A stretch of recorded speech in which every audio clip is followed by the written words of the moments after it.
Gobeklitepe. You're standing on a barren hillside in southeastern Turkey. The year is 1994. The sun beats down mercilessly. Your boots crunch against limestone fragments. Local farmers have been turning up carved stones for decades. Strange stones. Stones that shouldn't exist. You brush dirt from what looks like a pillar fragment. Your breath catches. This isn't random debris. The carving staring back at you is impossibly sophisticated. It's a relief of animals that died out when humans were supposed to be hunter-gatherers scratching for survival. But here, buried under tons of earth for 11,000 years, is proof that someone built temples before they built cities.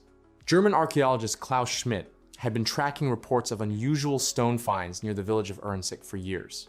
When he first surveyed the Gobeklitepe site in 1994, he knew immediately that the limestone fragments weren't natural. By 1995, his team from the German Archaeological Institute had begun systematic excavation. What they uncovered defied every timeline archaeologists thought they understood about human civilization.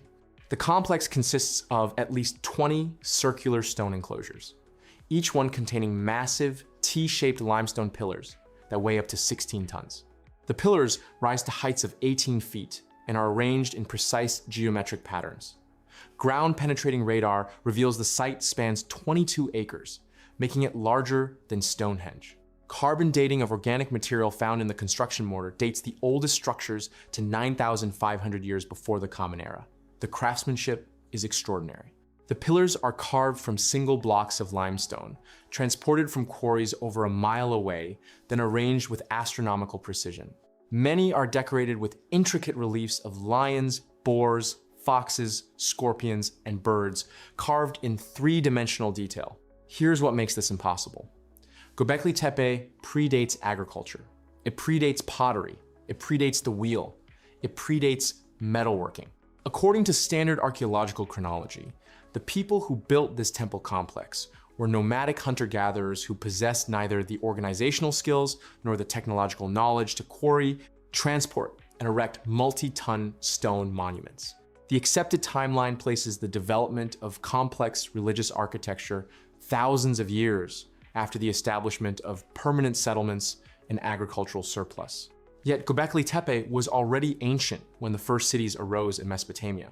The mainstream explanation is that Gobeklitepe represents the work of surprisingly sophisticated hunter-gatherer societies who periodically gathered at this ceremonial center.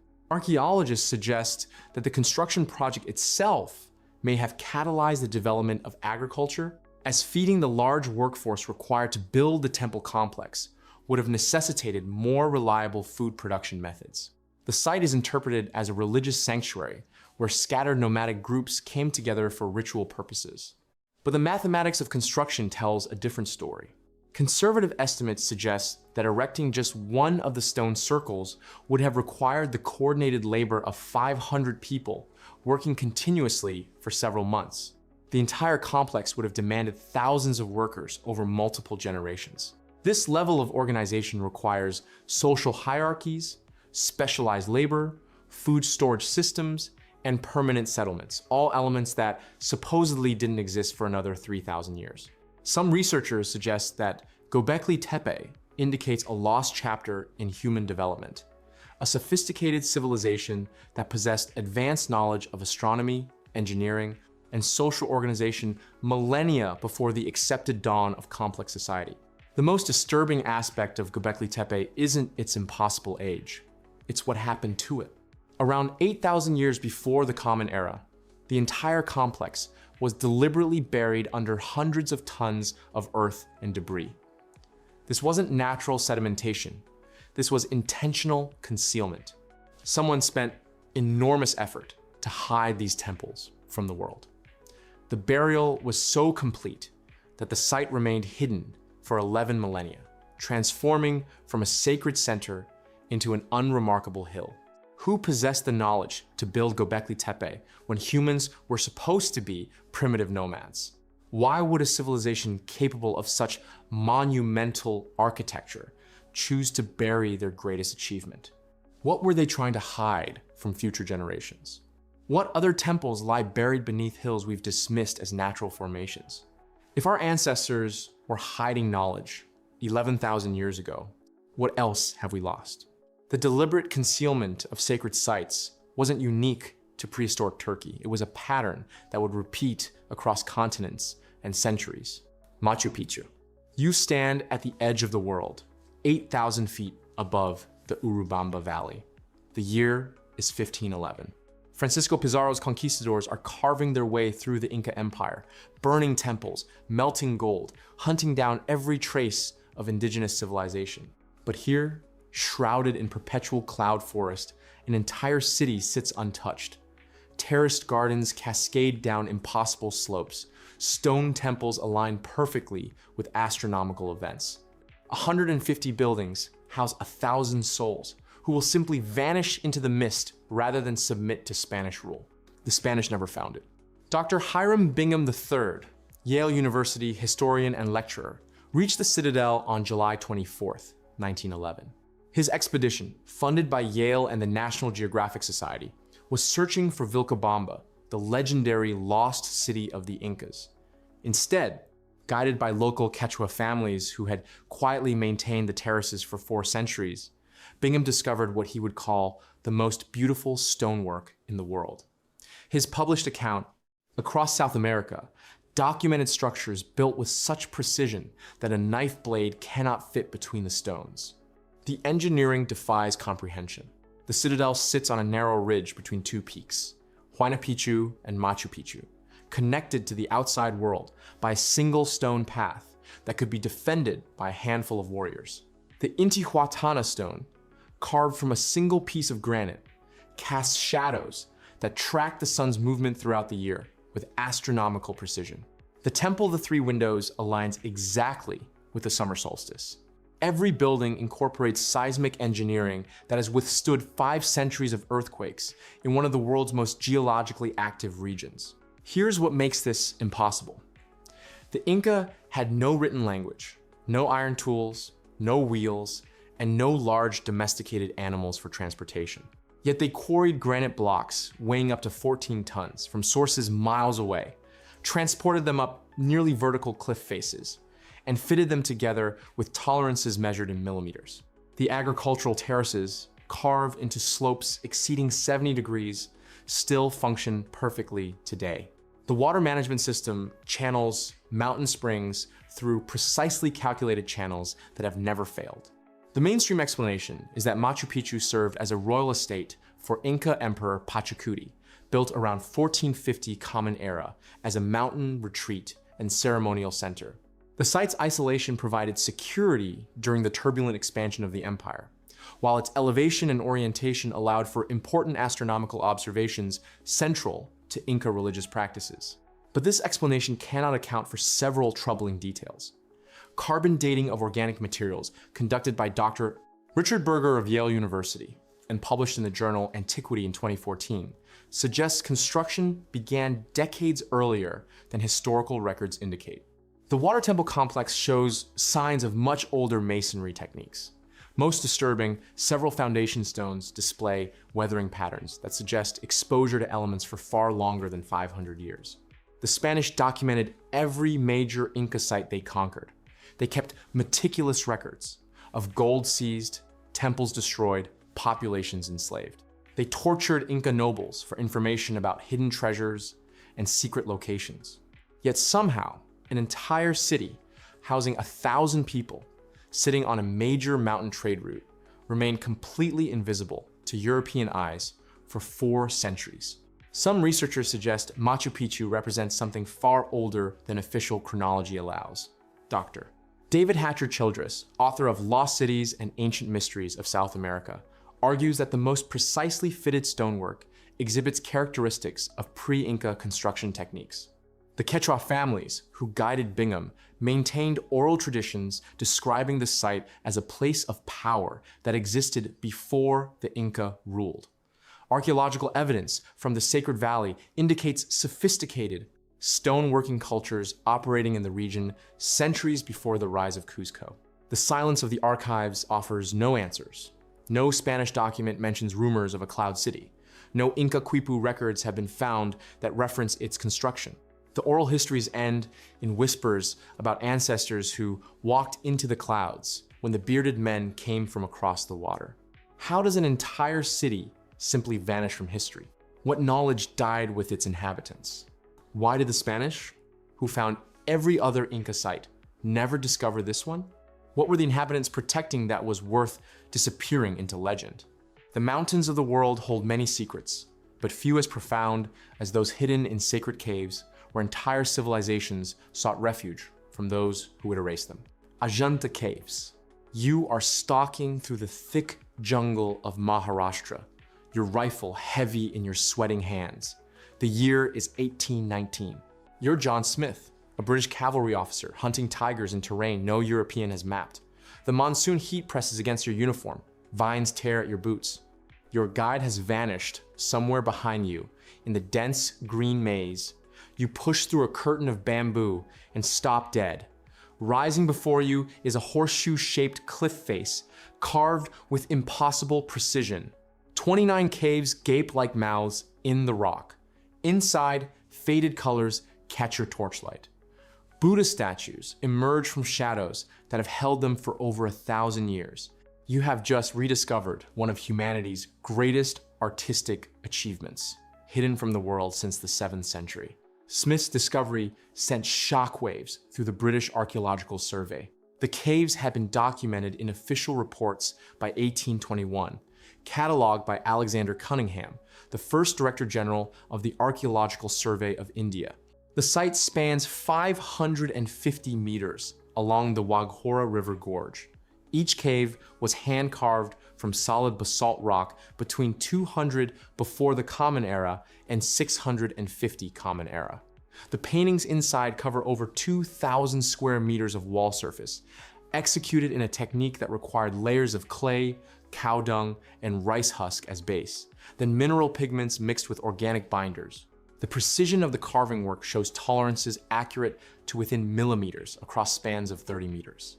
Dr. Walter Spink of the University of Michigan, who spent 40 years studying the site, documented the construction timeline in his 1991 publication, The Caves at Ajanta. His analysis revealed that most caves were carved during a concentrated period between 460 and 480, Common Era under the Vakataka dynasty. The sophistication of the hydraulic engineering astounds modern architects.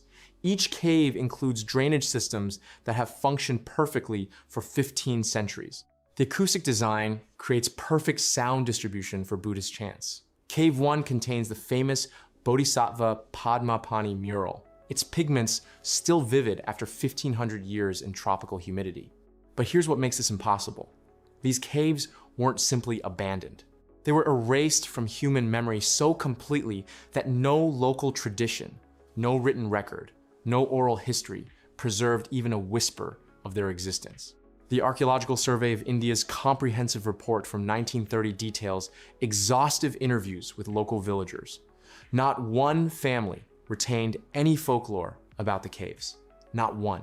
The site sits less than 2 kilometers from ancient trade routes documented continuously since the Mauryan period. Travelers passed within sight of these cliffs for over a millennium without recording what they saw. The mainstream explanation is cultural amnesia following religious transitions.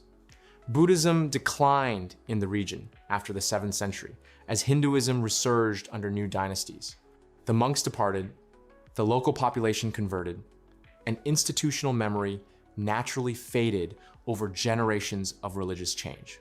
But this explanation crumbles under examination. The caves weren't hidden or remote, they dominated the landscape. Cave 26 contains a colossal reclining Buddha, 15 meters long, visible from the valley floor. These weren't subtle monastery cells tucked away in forest shadows. They were major architectural statements carved into the most prominent cliff face in the region. Dr. Benoit Bell, who documented the site's iconography in his 2005 publication, The Art of Ajanta Caves, notes that many paintings remained unfinished, as if the artist simply walked away mid-brushstroke. Tools were found scattered on cave floors, meals left half-prepared in cooking areas. Some researchers suggest the site was deliberately concealed following political upheaval. The sudden abandonment coincides with the collapse of the Vakataka kingdom and subsequent invasions from the north. Perhaps the caves were sealed and camouflaged as a protective measure that became permanent when the knowledge keepers died. Others point to evidence of systematic concealment, artificial vegetation growth patterns that suggest deliberate covering of entrance areas, and the curious fact that local wildlife showed no evidence of using the caves as shelter, as if they had been trained to avoid the area. The silence of the stones offers no answers. How does a civilization erase a masterpiece from its own memory? How do 15 centuries of travelers pass by without seeing what cannot be hidden? Why did the artists abandon their work so abruptly that brushes were left wet on walls? What kind of forgetting requires not just neglect, but active concealment? If religious sites could vanish so completely from human consciousness in India's densely populated landscape, what other architectural wonders remain hidden beneath similar veils of imposed amnesia? Lalibela. You are standing at the edge of what appears to be empty ground in the Ethiopian highlands. The year is 1520. You are Francisco Alvarez, a Portuguese priest accompanying an embassy to the court of Emperor Lebna Dengel. Your boots crunch on volcanic rock. The local guides gesture downward, speaking in Ge'ez. You see nothing but stone. Then you take another step forward.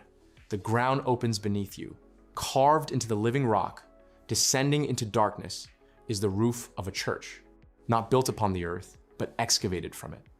11 churches, invisible from above, hidden in plain sight for 339 years.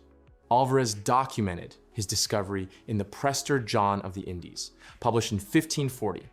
He described structures so unusual that it seems to me impossible to describe them, because there are buildings like nothing under the heavens. Modern archaeological surveys conducted by David Phillipson of Cambridge University between 1990 and 2004 confirmed the precision of medieval accounts.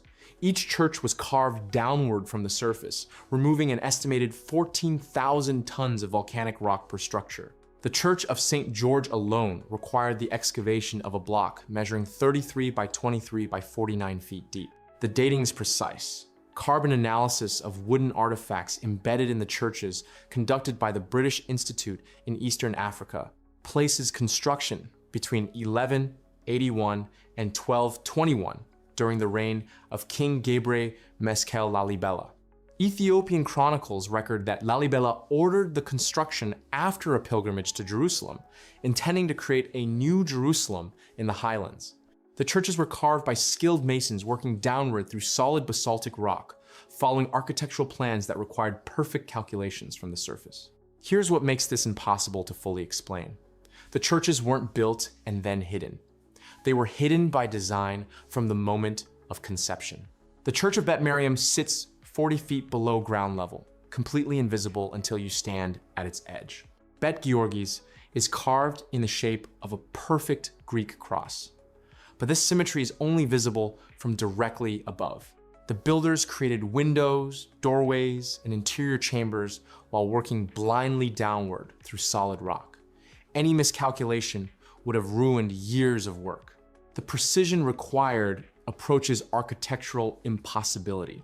The mainstream archaeological explanation is that Lalibela represented a flowering of Ethiopian Christian civilization, demonstrating sophisticated engineering capabilities during the Zagwe dynasty.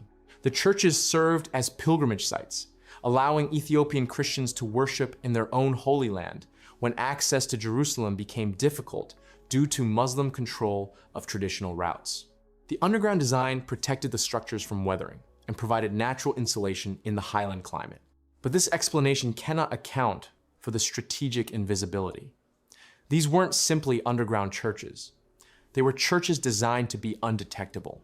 Local oral traditions, recorded by ethnographer Jacques Mercier in 1997, speak of the churches as refuge sites during times of invasion. The Sultanate of Adal repeatedly raided Ethiopian highlands during the 13th and 14th centuries. Ahmad ibn Ibrahim al-Ghazi's campaigns between 1529 and 1543 specifically targeted Christian sites, yet Lalibela survived, untouched, not because it was defended, but because it couldn't be found. Some researchers suggest the site represents a deliberate attempt to create an invisible, sacred complex. The churches connect through a network of underground tunnels and trenches, allowing movement between structures without surface exposure. Water channels carved into the rock provide natural drainage.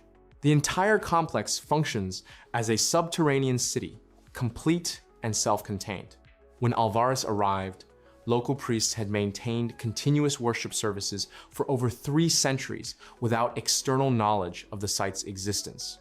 The Portuguese records raise additional questions. Alvarez noted that the local clergy possessed detailed knowledge of Jerusalem's layout despite no recorded contact with the Holy Land. The Church of Bet Golgotha contains architectural elements that mirror the Church of the Holy Sepulchre as it existed in the 12th century. Ethiopian traditions claim that Lalibela himself traveled to Jerusalem, but no contemporary Middle Eastern sources record such a visit. The churches demonstrate intimate knowledge of Jerusalem's sacred geography while remaining completely isolated from European or Middle Eastern contact. Why carve churches that no one could find? How did builders achieve such precision while working blind through solid rock? What threatened Ethiopian Christianity enough to require complete invisibility? Why preserve Jerusalem's layout in a place designed to be forgotten? Far to the north, in the American Southwest, another civilization would face a similar choice between visibility and survival. Mezavert. You are crouched behind a juniper tree on the canyon rim, your breath visible in the thin December air of 1888. Below you, carved impossibly into the sheer sandstone cliff face, an entire city spreads across a natural alcove. Towers rise 4 stories high, circular chambers dot perfectly engineered courtyards. Hundreds of rooms cascade down the rock face like frozen waterfalls of stone. This shouldn't exist. Not here. Not hidden for 6 centuries in the remote canyons of southwestern Colorado. Richard Wetherell pressed his face against the cold stone and stared. The Ute rancher had been chasing stray cattle through the snow when he glimpsed something that made no sense through the swirling flakes. His companion, Charlie Mason, scrambled down beside him, their boots sending pebbles clattering into the void. What they were seeing violated everything they understood about this empty wilderness. The site Wetherell and Mason discovered that winter day would become known as Cliff Palace, the largest cliff dwelling in North America. Archaeological investigations led by Gustav Nordenskjöld in 1891 and later by Jesse Walter Fuchs of the Bureau of American Ethnology revealed the true scope of what lay hidden in Mesa Verde's canyons. The Smithsonian Institution cataloged over 600 cliff dwellings carved into alcoves throughout the mesa's 24 square miles.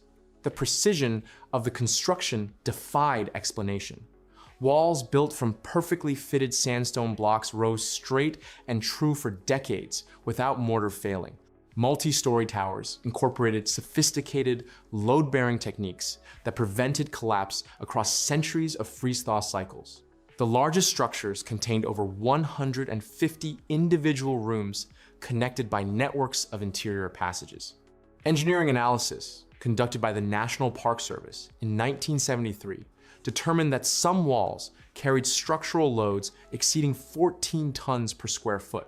Dendrochronology studies by the Laboratory of Tree Ring Research at the University of Arizona established construction dates beginning around 1190 Common Era. The ancestral Puebloan builders, formerly called the Anasazi, transformed these natural alcoves into architectural marvels over the span of a single century. Then, sometime around 1300 Common Era, they vanished. The mainstream archaeological explanation attributes the abandonment to a prolonged drought that gripped the Four Corners region during the late 13th century. Tree ring data shows dramatically reduced precipitation between 1276 and 1299. Crop failures would have made the mesa's population unsustainable. The inhabitants simply moved south to join related Pueblo communities along the Rio Grande. But the drought explanation cannot account for what the cliff dwellings reveal about their final days. Rooms were abandoned, with pottery still sitting on shelves. Grinding stones remain in place beside caches of corn that had been stored for future use. Personal belongings lay scattered as if their owners had stepped away temporarily. Archaeological excavations found no evidence of the gradual decline expected from slowly failing harvests. The abandonment appears to have been sudden and complete. Some researchers suggest the cliff dwellings themselves contradict a simple drought narrative. The enormous investment of labor and resources required to carve living spaces into vertical rock faces implies permanence, not desperation. These were not emergency shelters built by a failing civilization. They were architectural achievements that represented the pinnacle of ancestral Puebloan engineering. The location of water sources throughout Mesa Verde indicates the builders had reliable access to springs and seasonal streams even during dry periods. The silence preserved in these stone chambers raises more questions than archaeology can answer. Why did a thriving civilization choose to inhabit nearly inaccessible cliff faces rather than the fertile mesa top? What prompted them to invest decades in construction, only to abandon their achievements so suddenly? How did 600 substantial settlements remain completely hidden from European exploration for nearly 6 centuries? What knowledge disappeared with the last inhabitants of these canyon cities? Why build so high, only to leave so quietly? Could an entire civilization simply decide to vanish from history? But Mesa Verde's mystery of sudden abandonment pales beside discoveries in Java, where an even more massive sacred site lay buried under volcanic ash and jungle for nearly a millennium. Borobudur. You step through dense jungle vines in 1814, following a Javanese guide who speaks of stone demons sleeping beneath the earth. The air hangs thick with volcanic soil. Your boots sink into centuries of decomposed leaves. Thomas Stamford Raffles had sent word from Semarang that villagers spoke of carved stones emerging after recent rains. You are Johannes Cornelis Rayl, Dutch engineer, and what you find defies every assumption about forgotten architecture. The stones aren't random. They form walls, corridors, the outline of something massive buried under 8 centuries of volcanic ash and jungle growth. As your team clears away banyan roots and hardened sediment, reliefs emerge from the darkness. Buddha faces, bodhisattvas. An entire cosmology carved in andesite stone, preserved in perfect detail beneath Java's patient earth. This was Borobudur, a monument so vast it required an estimated 1.6 million stone blocks, built sometime around 780 Common Era and then completely erased from human memory. When British Lieutenant Governor Thomas Stamford Raffles commissioned Dutch engineer H.C. Cornelius to investigate local reports of buried stonework in 1814, they uncovered what UNESCO would later designate as the world's largest Buddhist temple. The structure rises 113 feet across 9 terraced levels, containing 2,672 relief panels and 504 Buddha statues. Dr. Jacques Dumarquet's Architectural Surveys, published in Borobudur, A Prayer in Stone, in 1991, revealed construction techniques that required precise mathematical knowledge. The temple's 3 circular upper terraces align perfectly with astronomical phenomena.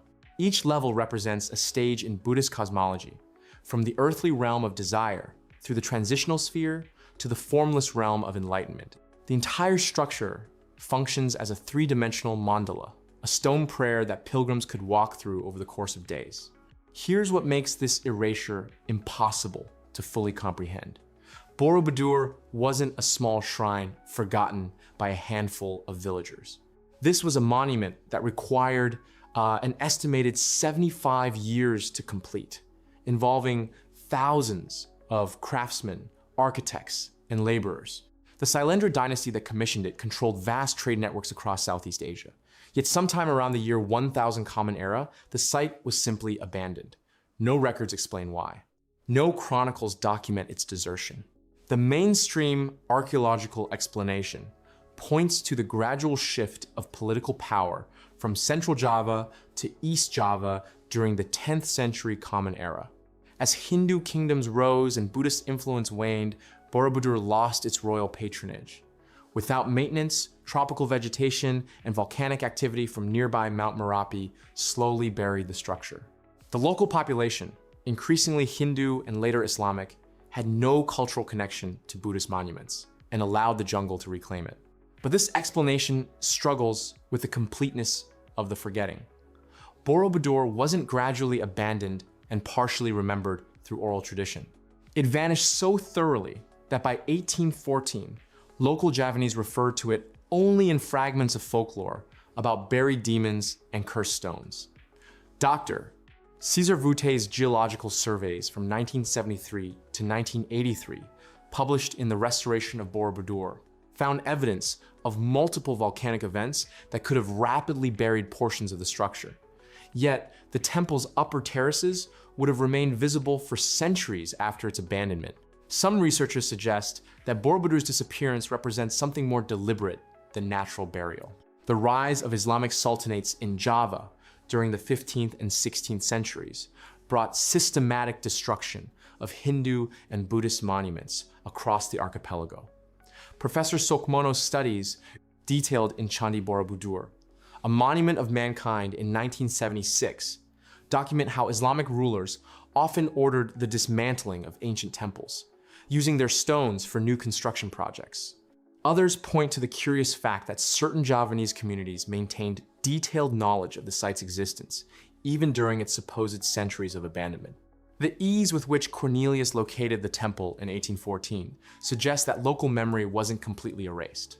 Anthropologist Robert Hefner's research, published in Hindu, Javanese, Tangur tradition, and Islam in 1985, found evidence of secret pilgrimages to partially exposed sections of Borobudur during the colonial period. The temple itself offers no answers. Its stone chronicles end abruptly in the 10th century. No inscriptions explain the abandonment. No carvings record the final ceremonies. The silence spans 800 years. What force could erase a monument this vast from collective memory? How does a civilization simply forget its greatest architectural achievement? Why would a structure built to last millennia disappear so completely from historical record? What other sacred sites lie buried beneath centuries of deliberate forgetting? But Borobudur's rediscovery in Java raises deeper questions about monuments that were never lost at all, yet remain hidden in plain sight for reasons that predate any historical explanation. Newgrange. You stand in the passage tomb at dawn on December 21st, the winter solstice. Complete darkness surrounds you in the 5,000-year-old chamber. Then, at exactly 8:58 in the morning, a single beam of sunlight penetrates the darkness. It travels 17 meters down the narrow passage. It illuminates the triple spiral carved into the back wall. For 17 minutes, this ancient theater of light plays out exactly as it was designed. Then darkness returns. This is Newgrange, built in 3200 before the Common Era, 5 centuries before Stonehenge, 1,000 years before the pyramids of Giza. For over 4 millennia, this monument masqueraded as nothing more than a grassy hill in the Boyne Valley of County Meath, Ireland. Local farmers grazed sheep on its slopes. Children played on what they assumed was a natural mound. The passage tomb that archaeologist Professor Michael J. O'Kelly of University College Cork would later call the most spectacular monument of its kind in Western Europe, remained invisible to the world. O'Kelly began his excavation in 1962. What he uncovered defied every assumption about Neolithic capabilities. The tomb's construction required the transport and precise placement of over 200,000 tons of stone. The builders used no mortar, yet the corbelled roof has remained watertight for 50 centuries. The passage is oriented exactly to capture the winter solstice sunrise with an accuracy that varies by less than 1 degree. But it was O'Kelly's discovery in 1967 that elevated Newgrange from impressive to impossible. Above the entrance, he found a precisely engineered roof box, a small rectangular opening that acts as an astronomical instrument. This aperture is positioned at exactly the right height and angle to channel the solstice sunbeam into the chamber. The calculation required understanding the sun's declination, the monument's latitude, and the exact angle needed to thread sunlight through a 17-meter passage into a chamber buried under a mound 40 meters in diameter. Here's what makes this impossible to reconcile with our understanding of Neolithic society: the precision of the astronomical alignment. The roof box captures sunlight only during a 19-minute window on the winter solstice. This accuracy requires sophisticated knowledge of astronomy, mathematics, and engineering. The builders had to account for the sun's movement across seasons, calculate the exact orientation needed, and construct a monument that would maintain this precision for millennia. The megalithic art adorning Newgrange presents another impossibility.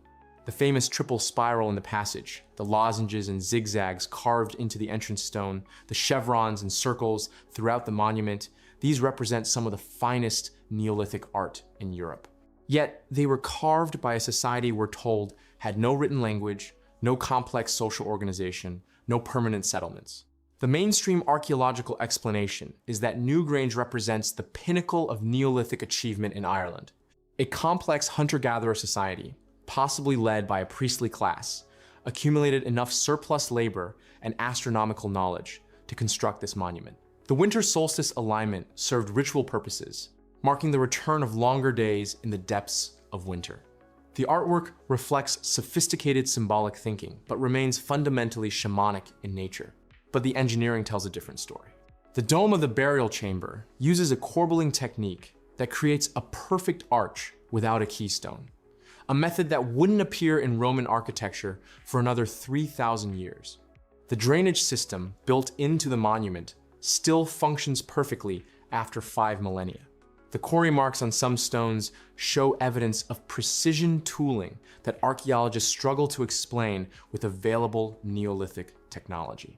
Some researchers suggest that Newgrange represents evidence of a lost civilization in prehistoric Ireland. Dr. Martin Brennan's astronomical surveys in the 1980s reveal that the Boyne Valley contains over 40 monuments with precise astronomical alignments.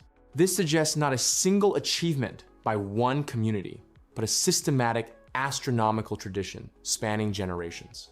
The mathematical sophistication required challenges our fundamental assumptions about Neolithic capabilities. The carbon dating of organic material from the site consistently returns dates around 3,200 before the Common Era, but dating the monument's construction presents complications. The organic material dates when it died, not when the monument was built. Some stones show evidence of reuse from earlier structures. The possibility remains that Newgrange was built on the foundations of something far older. Who possessed the astronomical knowledge to engineer a monument that functions as a precision instrument after 5,000 years? How did a supposedly simple Neolithic society organize the labor of hundreds of workers across decades? Why did they choose to hide their greatest achievement under a mound of earth and grass?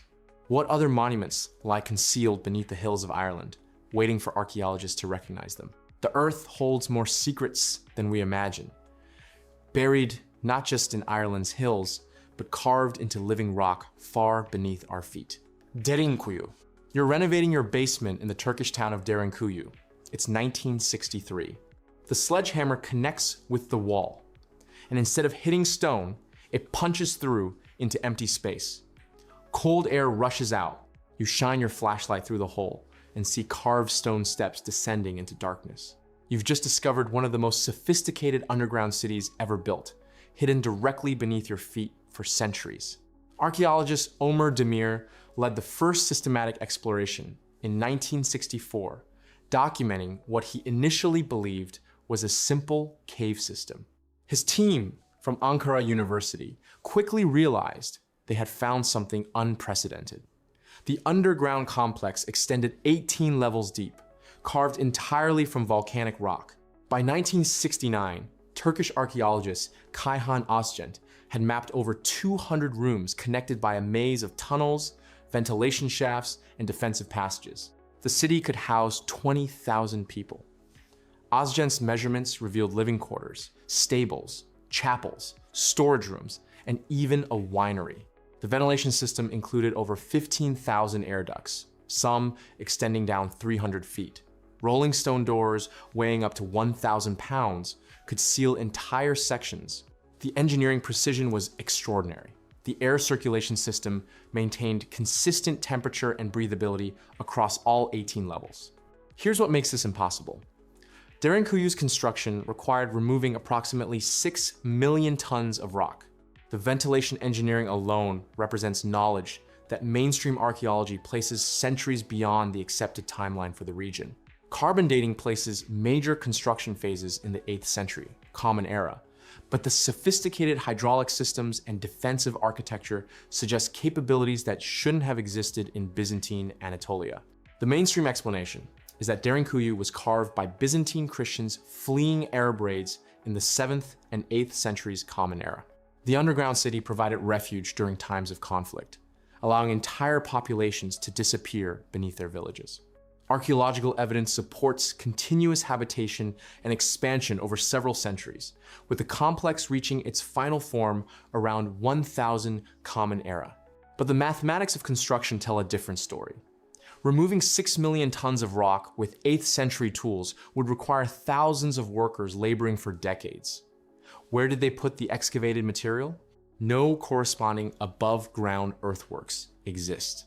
The precision of the ventilation system rivals modern engineering. How did medieval builders calculate airflow for 18 levels without contemporary knowledge of physics? Some researchers suggest Derinkuyu's core chambers are far older, possibly predating recorded history in the region by millennia. The city's discovery raises another impossibility. How does a settlement housing 20,000 people simply vanish from historical memory? Ottoman records from the 15th century make no mention of underground chambers. Local residents in 1963 had no oral traditions about the city beneath their feet. The last inhabitants sealed the entrances so completely that the surface community forgot the underground world existed. Turkish archaeologist Fikri Kulakoglu's 1998 survey revealed that Derinkuyu connects to at least 36 other underground cities through a network of tunnels. The Kaymakla underground city, 5 miles away, links directly to Derinkuyu through passages that run beneath the modern highway. This suggests not just a single hidden refuge, but an entire subterranean civilization that operated parallel to surface history. How do you hide 6 million tons of excavated rock? Why build 18 levels when 3 would provide adequate refuge? How does a city housing 20,000 people disappear so completely from memory? What other underground networks remain undiscovered beneath modern communities? Who possessed the engineering knowledge to design a ventilation system this sophisticated in the 8th century? While Derinkuyu's inhabitants vanished into historical silence, other lost cities met destruction so complete that even their ruins became legends. Hampi. You stand at the edge of what appears to be endless jungle in the Deccan Plateau of southern India. The year is 1798. You are Captain Colin Mackenzie of the British East India Company, and your surveying instruments feel useless against this wall of green. Your local guides speak in hushed tones about ancient stones beneath the vines. They refuse to enter certain areas after dark. Something massive lies buried here, but the jungle has swallowed it so completely that even the shape of it is lost. What you cannot yet comprehend is that beneath your feet lies the corpse of one of the largest cities in human history. A metropolis that once housed over 500,000 souls. A trading empire that stretched across continents. And it has been hidden from the world for over 2 centuries. Mackenzie's systematic surveys between 1800 and 1807 revealed the true scope of what lay beneath the vegetation. His detailed maps and sketches, published in the Asiatic Researches Journal in 1809, documented an urban complex spanning over 25 square kilometers. The ruins he uncovered belonged to Vijayanagara, the capital of an empire that dominated South India from 1336 to 1565 Common Era. Dr. John Goldings of the Archaeological Survey of India, in his 1923 comprehensive study, The Forgotten Metropolis, confirmed that at its peak, Vijayanagara was larger than Paris and rivaled Rome in grandeur and population. The city's architecture defied everything Europeans understood about Indian engineering. Portuguese chronicler Domingo Paes, who visited in 1520, described stone temples that seemed to grow from living rock, with pillars carved so intricately they appeared to move in flickering torchlight. The royal enclosure alone covered over 60 square kilometers, protected by walls 30 feet high and built from granite blocks weighing up to 14 tons each. The Vitala temple complex featured stone pillars that produced musical notes when struck, each pillar tuned to a different pitch with acoustic precision that modern engineers struggle to replicate. Here's what makes Vijayanagara's disappearance impossible to fully explain. This was not some remote settlement that gradually declined. This was one of the world's great cities, a trading hub that connected European merchants with Asian markets, a center of learning that housed scholars from across the known world. Persian ambassador Abdur Razak compared its markets to those of Constantinople. European traders maintained permanent quarters here. The city generated wealth that funded armies of over 1 million soldiers. The mainstream explanation is straightforward. After the catastrophic Battle of Talikota in 1565, where a coalition of Deccan sultanates defeated the Vijayanagara army, the city was systematically destroyed over 6 months. The population fled or was killed. The jungle, freed from human management, reclaimed the abandoned structures within decades. Nature erased what war had broken. But this explanation cannot account for how completely the city vanished from living memory. We're not talking about gradual decline, we're talking about total erasure. The city that Pius described as having as many people as all of Naples simply disappeared from maps, from trade routes, from oral tradition. Even local villagers, living kilometers from the ruins, had no knowledge of what lay beneath the jungle when Mackenzie arrived. How does a metropolis of 500,000 people become so thoroughly forgotten that its very existence becomes myth? Some researchers suggest that the destruction was so traumatic, so complete, that survivors actively suppressed all memory of the place. Professor Vasundhara Filiozat of the École Française d'Extrême-Orient, in her 1987 study, Cultural Amnesia in Post-Vijayanagara Society, documents evidence of deliberate historical suppression. Royal genealogies were rewritten, trade agreements were destroyed. Even temple inscriptions referring to the city were defaced or removed. The silence that followed Vijayanagara's fall was so absolute that when British surveyors finally penetrated the jungle 2 centuries later, they found a ghost city where monkeys nested in palaces and python tracked across throne rooms. The very existence of this massive civilization had been actively erased from human consciousness. How does an empire that ruled for over 2 centuries disappear so completely from historical record? What trauma could be so profound that 500,000 people's descendants would forget their ancestors' greatest city? Why would surviving populations choose cultural amnesia over cultural preservation? If Vijayanagara could be erased so thoroughly, what other civilizations lie buried beneath jungles we haven't yet explored? But Hampi's rediscovered temples and forgotten palaces pale beside what lies hidden in the Pacific, where stone cities rise from coral lagoons in defiance of every law of physics and engineering. Nan Madol. You're floating in a kayak through channels that shouldn't exist. The year is 1908. You're Carl Semper, a German naturalist, and you've just stumbled upon something that makes no sense. 92 artificial islands rise from the reef like a forgotten Venice. Each island is built from massive basalt logs, stacked like Lincoln logs. Hexagonal columns weighing up to 50 tons each. They form walls, canals, platforms, an entire city floating on the reef flat of Pohnpei Island in Micronesia. The jungle has claimed most of it now. Vines choke the courtyards, but the architecture beneath is undeniable. This is not natural. This was built. 2 years later, German anthropologist Paul Hambruch would conduct the first systematic study of what the locals called Nan Madol, the place of spaces between.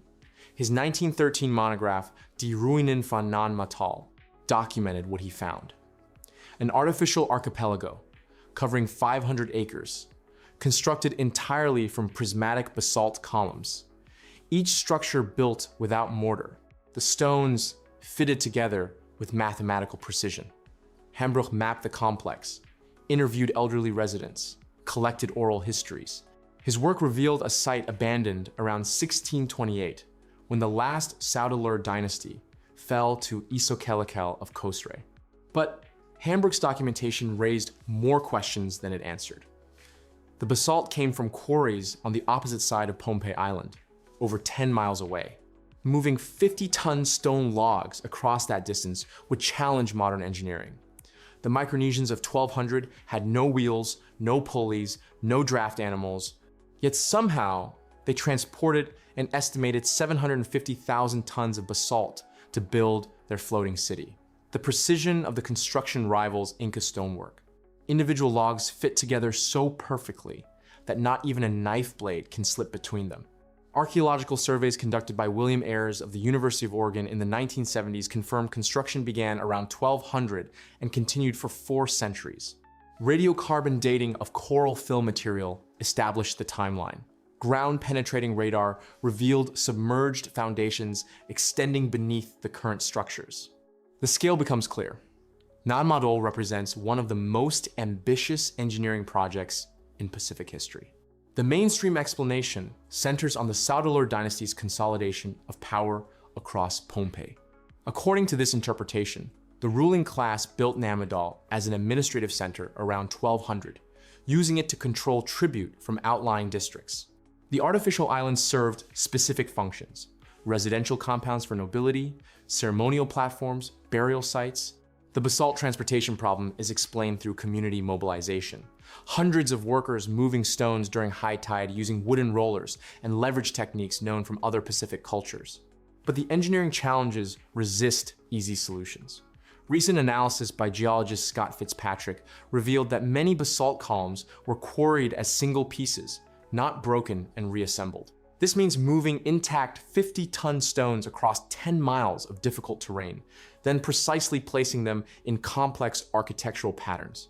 The mathematical sophistication of the layouts suggests advanced planning capabilities. Some platforms align with astronomical events. The construction techniques show no developmental phase. The earliest structures are as sophisticated as the latest ones. Oral traditions collected by Hambrook and later researchers describe the stones being flown to the site by 2 sorcerer architects, Olisipa and Olosopa. While clearly mythological, these accounts may preserve memory of construction techniques now lost. Local traditions consistently emphasize the supernatural nature of the building process, suggesting methods beyond conventional engineering. The abandonment around 1628 coincided with the arrival of Isokelekel, who conquered the Saudeleurs and established a new political order. Yet Nan Madol was not destroyed or occupied by the new rulers. It was simply abandoned, left to the jungle. By the time European explorers reached Micronesia in the 19th century, the site had become legendary even to local populations. Many refused to visit it after dark. How do you move 750,000 tons of basalt without modern machinery? Why abandon such a massive investment in infrastructure? What construction techniques could achieve such precision without leaving any trace in the archaeological record? Why does the oral tradition consistently emphasize supernatural assistance? Could advanced engineering knowledge have existed in the Pacific centuries before European contact? The questions raised at Nan Madol echo through every site we've encountered. The persistent gap between what the evidence shows and what our timelines allow. 10 sacred sites, 10 deliberate acts of concealment, 10 monuments to the uncomfortable truth that our ancestors possessed, knowledge, capabilities, and spiritual insights that challenge everything we think we know about human development. From the impossibly ancient pillars of Gobeklitepe to the floating stones of Nan Madol, each of these places represents the same phenomenon. Civilizations that achieved the extraordinary, then vanished so completely that we forgot they ever existed. The pattern is too consistent to ignore. Advanced astronomical alignments buried under tons of earth, megalithic construction techniques that modern engineers struggle to replicate, abandoned without explanation.